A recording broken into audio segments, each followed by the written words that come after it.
জাতীয় থেকে আন্তর্জাতিক, প্রান্তিক জনপদ থেকে নগর, চারপাশ ঠিক কী ঘটছে এই মুহূর্তে তা নিয়ে আয়োজন এখন চারদিকে। আপনাদের সঙ্গে আছি আমি নাজমুস সাকিব। অন্তর্বর্তী সরকার দায়িত্ব নেয়ার পর দাম কমালো জ্বালানি তেলের। এটি সরাসরি ভোক্তা পর্যায়ে ইউনূস সরকারের প্রথম সিদ্ধান্ত। পেট্রোল অকটেনে ৬ টাকা কমিয়ে লিটার বিক্রি হবে ১২১ টাকা ও ১২৫ টাকা, আর ডিজেলের দাম ১ টাকা ২৫ পয়সা কমিয়ে নতুন দাম ১০৫ টাকা নির্ধারণ করা হয়েছে, যা আজ মধ্যরাত থেকেই কার্যকর হবে। শনিবার বেলা ১১টার দিকে খুলনার খালিশপুরে অবস্থিত নির্মাণাধীন Rupsa ৮০০ megawatt combined cycle power plant প্রকল্প পরিদর্শন গিয়ে এ তথ্য জানান অন্তর্বর্তী সরকারের বিদ্যুৎ, জ্বালানি ও খনিজ সম্পদ উপদেষ্টা ফাউজুল কবির খান। সরকারের এই সিদ্ধান্তকে স্বাগত জানিয়েছেন ভোক্তারা। ডিজেলের দাম ১০৬ টাকা ৭৫ পয়সা থেকে ১০৫ টাকা ৫০ পয়সা, মানে ১ টাকা ২৫ পয়সা পার লিটারে কমাচ্ছে। অকটেনের দাম ১৩১ টাকা থেকে ১২৫ টাকা, মানে ৬ টাকা কমাচ্ছে। পেট্রোলের দাম ১২৭ টাকা থেকে ১২১ টাকা, সেটাও ৬ টাকা কমাচ্ছে। তো এখন আমরা কমাচ্ছি, কিন্তু এটা যে আবার বাড়বে না এটা কিন্তু নিশ্চয়তা দিতে পারবো না। বৈদেশিক মুদ্রার যে সংকট আছে সেই সংকটে উত্তরণের জন্য আমরা একটা নিয়েছি, এটা $3 বিলিয়ন না। তো সেই সহায়তা কর্মসূচির আওতায় আমাদেরকে নিয়মিতভাবে এই জ্বালানি তেলের মূল্য অ্যাডজাস্ট করতে হবে। জ্বালানি তেলের দাম কমার খবর জানাতে রাজধানীর মতিঝিলে একটি ফিলিং স্টেশন থেকে যোগ দিচ্ছেন মেহেরিন অ্যানি। অ্যানি, রাত ১২টা থেকে কমছে জ্বালানি তেলের দাম, এমন খবরে ফিলিং স্টেশনে কোনো প্রভাব পড়ছে কিনা কি দেখছেন?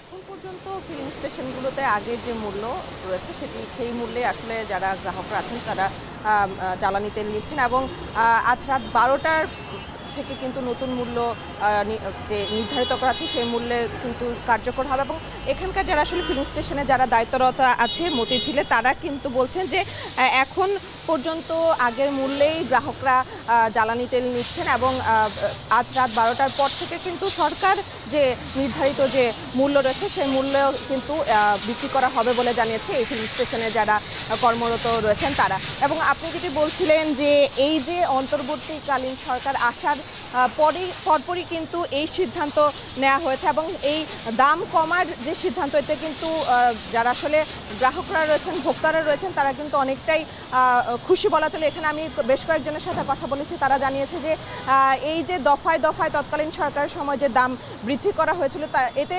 গ্রাহকদের উপর যে চাপ পড়েছিল সেটি অনেকটাই কমে আসবে এই অন্তর্বর্তী সরকারের যে সিদ্ধান্তের মূল্য কমানোর যে সিদ্ধান্ত সেটির কারণে। এবং আপনি জানেন যে আজকে কিন্তু যে ডিজেলের দাম সেটি কিন্তু কমেছে, এবং পাশাপাশি পেট্রোল এবং অকটেনের দাম কিন্তু ৬ টাকা কমিয়ে ১২৫ টাকা এবং ১২১ টাকা এবং ১২৫ টাকায় কিন্তু নতুন দর হিসেবে বিক্রি করা হবে। এবং আরেকটা বিষয় বলে রাখি যে এই যে দাম কমানোর যে বিষয়টি, এটি কিন্তু যেটি বলছিলেন যে গ্রাহক পর্যায়ে যারা আছেন তারা কিন্তু এটিকে খুবই ইতিবাচক হিসেবে নিয়েছেন। এবং তৎকালীন সরকার, আপনি জানেন যে বাংলাদেশ এনার্জি রেগুলেটরি কমিশনকে কিন্তু পুরোপুরি অকার্যকরী ঘোষণা করে কিন্তু সরকারের আওতায় এনেই কিন্তু তারা একটি আইন করেছিল, যে আইনটি কিন্তু এই আগস্টের শেষ সপ্তাহে এসে কিন্তু এই অন্তর্বর্তী সরকার বাতিল করেছে, যেটি ৩৪-এর ক ধারা অধ্যাদেশ জারি ছিল সেটি কিন্তু বিলুপ্ত করা হয়েছে। এবং এই বিলুপ্ত করার পরপরই কিন্তু অন্তর্বর্তী সরকারের প্রথম যে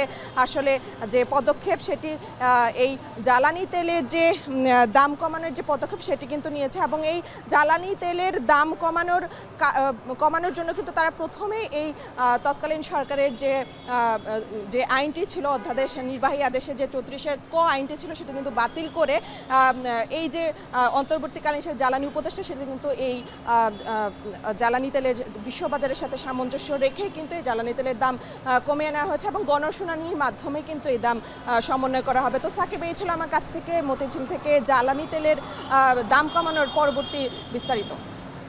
জ্বালানি তেল কমার বিষয়ে জানাচ্ছিলেন মেহেরিন। সময়ের সাথে উন্নতি হচ্ছে বন্যা কবলিত জেলার পরিস্থিতি। পানি নামলেও এখনও দুর্ভোগ কাটেনি বন্যার্তদের। ফেনীর ৫ উপজেলায় বন্যার পানি নেমে গেলেও দাগনভূঞায় পানির নিচে ঘর, বসতি ও রাস্তাঘাট। দেখা দিয়েছে সুপেয় পানি ও খাদ্য সংকট। একই সঙ্গে বাড়ছে পানিবাহিত রোগ। বন্যা পরবর্তীতে একই চিত্র দেখা যায় কুমিল্লায়। এদিকে নোয়াখালীতে এখনও পানিবন্দী ২০ লাখেরও বেশি মানুষ। বেহাল সড়কে দুর্গম এলাকাগুলোতে পৌঁছানো যাচ্ছে না ত্রাণ।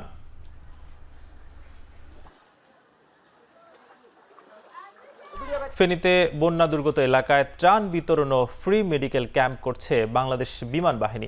সকালে ফেনীর ছাগলনাইয়া এলাকায় বন্যা পরবর্তী নানা রোগবালাই দমনে বাংলাদেশ বিমান বাহিনী করছে ফ্রি মেডিকেল ক্যাম্প। এ সময় নারী পুরুষদের নানা উপসর্গ নিয়ে চিকিৎসা সেবা কেন্দ্রে আসতে দেখা যায়। চর্মরোগ নিয়ে চিকিৎসা নিতে আসা রোগীর সংখ্যা সবচেয়ে বেশি। এই এলাকায় ত্রাণ বিতরণ করবে বাংলাদেশ বিমান বাহিনী।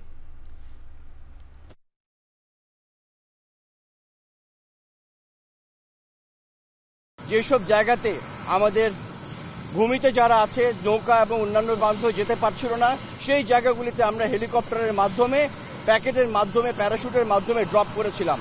এবং আমাদের একটাই চেষ্টা ছিল যাতে রিমোট জায়গাগুলিতে যারা খাওয়া পাচ্ছে না, পানি পাচ্ছে না, তাদেরকে আমরা প্রথমে সাপোর্ট করব এবং করেছি ইনশাল্লাহ। বন্যা দুর্গত এলাকায় ক্ষতিগ্রস্তদের পুনর্বাসনে দ্রুতই কাজ শুরু করা হবে বলে জানিয়েছেন মুক্তিযুদ্ধ, ত্রাণ ও দুর্যোগ ব্যবস্থাপনা বিষয়ক উপদেষ্টা ফারুকী আজম। দুপুরে চট্টগ্রাম সার্কিট হাউসে বন্যা পরিস্থিতি নিয়ে প্রশাসনের সাথে বৈঠক শেষে সাংবাদিকদের তিনি কথা বলেন। এ সময় ক্ষতিগ্রস্ত কৃষক, খামারি ও প্রান্তিক উদ্যোক্তাদের ঋণের সুদ মওকুফের জন্য সরকার সুপারিশ করবে বলে জানান তিনি। এটার জন্য একটা কেন্দ্রীয় কমিটি গঠন করা হয়েছে প্রধান উপদেষ্টার নেতৃত্বে। সেটা জেলা পর্যায়ে হবে, এটা উপজেলা পর্যায়ে হবে। সর্বাধিক ক্ষতিগ্রস্ত এলাকাগুলো চিহ্নিত করা হবে এবং সেখানে যত দ্রুত সম্ভব স্থায়ী সাস্টেনেবল যেন একটা পুনর্বাসন আমরা করতে পারি। মাছের ঘের, পোলট্রি ফার্ম, যেখানে যেখানে ক্ষতি হয়েছে সব ক্ষতিই নিরূপিত হবে। সেই নিরিখেই আমরা পুনর্বাসন প্রক্রিয়াগুলো আমরা করব। কুমিল্লায় বন্যা দুর্গত এলাকায় ত্রাণ বিতরণ কার্যক্রমে অংশ নিয়েছেন বিএনপির মহাসচিব মির্জা ফখরুল ইসলাম আলমগীর। এ সময় বিএনপি মহাসচিব জানান, অন্তর্বর্তী সরকার নতুন দায়িত্ব নিয়েছে নির্বাচনের মতো পরিবেশ সৃষ্টির জন্য। তাদেরকে সময় দিতে হবে। তবে জনগণের সরকারের হাতে ক্ষমতা হস্তান্তরের কথা জানান বিএনপির এই মহাসচিব। আমরা বন্যা দুর্গত মানুষের পাশে দাঁড়াতে এসেছি, আমরা দাঁড়াবো। আরেকটা কথা আমি বলতে চাই, এই নতুন সরকার মাত্র 20-22 দিন বয়স হয়েছে। একে আমাদের সময় দিতে হবে যে সে যেন একটা সুষ্ঠু নির্বাচন করার মতো পরিবেশ তৈরি করতে পারে, তাই না? জনগণের যে দাবি, জনগণের প্রতিনিধির হাতে ক্ষমতা তুলে দিতে হবে, জনগণের সরকারের হাতে ক্ষমতা দিতে হবে। স্বৈরাচার বিরোধী আন্দোলনে কারো অবদান খাটো করা যাবে না বলে মন্তব্য করেছেন বিএনপির সিনিয়র যুগ্ম মহাসচিব অ্যাডভোকেট রুহুল কবির রিজভী। শনিবার সকালে নয়াপল্টনে সাম্প্রতিক আন্দোলনে নিহত সব শিক্ষার্থী, রিকশা চালক ও জনতার আত্মার মাগফিরাত কামনা ও দোয়া মাহফিলে এ কথা বলেন তিনি আরো বলেন, আন্দোলনে সারা দেশে বিএনপি ও দলের সহযোগী সংগঠনের নেতাকর্মীরা আত্মহতি দিয়েছে। তাদের অবদান ভুলে গেলে চলবে না। একই সাথে অন্তর্বর্তী সরকার বিএনপির ধারাবাহিক আন্দোলনের ফসল বলেও মন্তব্য করেন বিএনপির এই সিনিয়র যুগ্ম মহাসচিব। এই আন্দোলনের মাঝখানে অনেকে কিছুটা অংশগ্রহণ করেছেন, কেউ করেননি, আবার আরেকটি আন্দোলনে হয়তো অংশগ্রহণ করেছেন। কিন্তু এইভাবে কথা বলা কখনোই ঠিক হবে না, উদ্দেশ্য করে, ইঙ্গিত করে যে এটি কোনো বিশেষ দলের আন্দোলন নয়। কেন এই কথা বলছেন? এটা তো বিভাজনের কথা। আজকে সবার আন্দোলনের অবদানেই এই তত্ত্বাবধায়ক সরকার এবং একটি নির্দিষ্ট সময়ের মধ্যে যতটুকু সংস্কার করে একটা অবাধ সুষ্ঠু নির্বাচন নিশ্চিত করে রাজনীতির যে ধারা, সেই ধারাকে আপনার এগিয়ে নিয়ে যেতে হবে। ধর্মের ভিত্তিতে জাতির মধ্যে বিভাজন সৃষ্টি করা আমাদের কাজ নয়। ধর্ম যার যার ব্যক্তিগত বিষয় বলে মন্তব্য করেছেন বাংলাদেশ জামায়াত ইসলামীর আমির ডক্টর শফিকুর রহমান। রাজধানীর সেগুনবাগিচায় কচি কাচার মেলা মিলনায়তনে কবি, লেখক, শিল্পীদের সমাবেশে এ কথা বলেন তিনি আরো বলেন, এদেশে যারাই জন্মগ্রহণ করেছে তারাই দেশের গর্বিত নাগরিক, সকলেই ন্যায্যতার ভিত্তিতে নাগরিক অধিকার ভোগ করবে, তাদের নাগরিক অধিকার ছিন্ন করার অধিকার কারোই নেই। এছাড়াও ডক্টর শফিকুর রহমান বলেন, সমাজের কিছু দুষ্ট লোক এজেন্ডা বাস্তবায়নে দুষ্কর্ম করে পরে অন্যের ঘাড়ে দায় চাপায়, এরা সবসময় পর্দার আড়ালে থেকে যায়। গণঅভ্যুত্থানে দলের অবদান প্রসঙ্গে জামায়াত ইসলামীর আমির বলেন, যারা রাস্তায় নেমেছিল তারা কেউ দলীয় লোগো নিয়ে রাস্তায় নামেনি, সবাই গভীর দেশপ্রেম ও দায়িত্ববোধ নিয়ে নেমেছিল। স্বৈরাচারের বিরুদ্ধে যারাই লড়াই করেছে, যার যে ধর্মের বা দলের হোক না কেন, তারা সবাই জাতীয় সম্পদ। প্রত্যেকটি নাগরিক তার ন্যায্য অধিকার পাক। এখানে কোনো রাজনৈতিক জমিদারি আমরা বরদাস্ত করব না। রাজনীতিবিদরা হবেন জাতির স্রেফ সেবক, এর বাইরে তাদের কোনো পরিচয় নেই। রাজনীতিবিদরা কখনো দেশের মালিকানা দাবি করতে পারবেন না। যারা এই মালিকানা দাবি করেছেন, যুগে যুগে তারা চরমভাবে অপদস্থ হয়েছেন। আওয়ামী সরকারের পতনের মধ্য দিয়ে বাক স্বাধীনতা ফিরলেও পূর্ণ গণতান্ত্রিক রাষ্ট্র পেতে হলে বদলে ফেলতে হবে সংবিধান। সেটি বাস্তবায়নে অন্তর্বর্তী সরকারের কাছে গণপরিষদ নির্বাচন চাচ্ছেন বিশেষজ্ঞরা। তবে নতুন করে সংবিধান লিখতে হবে নাকি কিছু ধারা সংশোধন করতে হবে উঠে আসছে সে প্রশ্ন। শনিবার BIISS মিলনায়তনে গভর্নেন্স স্টাডিজ CGS আয়োজিত গণতন্ত্র পুনর্গঠনের জন্য সংলাপে বক্তারা বলেন, বর্তমান সংবিধান হাসিনার সংশোধিত একনায়কতান্ত্রিক রাষ্ট্র কাঠামো গড়ে তোলার সহায়ক, যার কিছু ধারা সংশোধন করেও এর থেকে পরিত্রাণ পাওয়া সম্ভব নয়। পাশাপাশি মত প্রকাশের স্বাধীনতা ছাড়া গণতন্ত্র রক্ষা অসম্ভব, তাই এটি পুনর্গঠন করতে হলে সংবিধান সংশোধন করতে হবে। সংবিধান সংশোধন করা হবে নাকি নতুন করে হবে, এখানে আমার ব্যক্তিগত একটা ছোট্ট অভিমত আমি বলে রাখি। সেটা হচ্ছে, আমি সংশোধন শব্দটার পক্ষে নই। কেননা আমার কাছে মনে হয়েছে যে সংবিধানে যে পরিস্থিতি তৈরি হয়েছে তাতে ব্যান্ডেড দিয়ে কোনো কাজ হবে না। এটা পুনর্লিখন ছাড়া কোনো রকম উপায় নেই। তার কারণ কি? তার সবচেয়ে বড় কারণ হচ্ছে আপনার যে আর্টিকেল 7A, যেখানে বেসিক স্ট্রাকচারের নামে এমন সব জিনিসপত্র তৈরি করা হয়েছে যেগুলি সংশোধন করা যাবে না। ব্রাজিলের উপকূলীয় শহর রেসিফিতে একটি গির্জার ছাদ ধসে 2 জনের মৃত্যু হয়েছে, আহত হয়েছেন আরও প্রায় 17 জন। ধ্বংসস্তূপের নিচে কেউ চাপা পড়ে আছে কিনা তা খুঁজে দেখতে কাজ করে যাচ্ছে উদ্ধারকারী দল।